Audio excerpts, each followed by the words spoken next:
দেশের আগেই বাড়তে চলেছে রেলের ভাড়া। এই মুহূর্তে বড় খবর সামনে আসছে।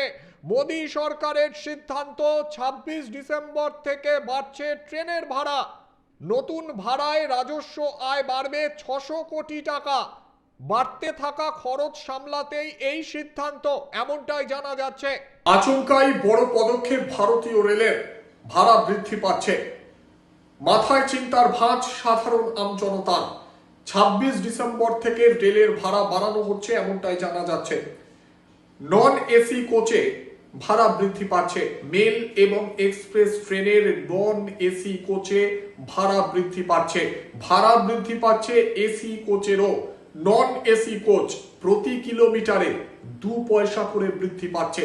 আরো একবার দর্শকদের জানাচ্ছি, ২৩৫ কিলোমিটার পর থেকে প্রতি কিলোমিটারে ২ পয়সা করে নন এসি কোচে বৃদ্ধি পাচ্ছে ভাড়া।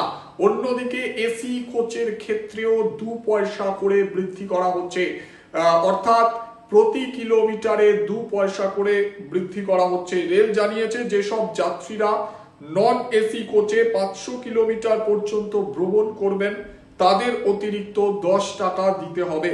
দূরপাল্লার যাত্রায় এইভাবেই ভাড়া বাড়ানো হয়েছে।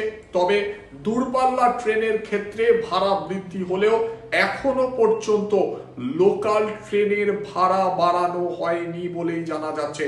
আরো একবার দর্শকদের জানাচ্ছি, লোকাল ট্রেনের ভাড়া বাড়ানো হয়নি। ২১৫ কিলোমিটার পর্যন্ত ভ্রমণের জন্য কোনো ভাড়া বৃদ্ধি করা হয়নি বলে জানিয়ে দিল ভারতীয় রেল। কিন্তু দূরপাল্লার ট্রেনের ক্ষেত্রে এসি এবং নন এসি কোচের ভাড়া বাড়ানো হয়েছে।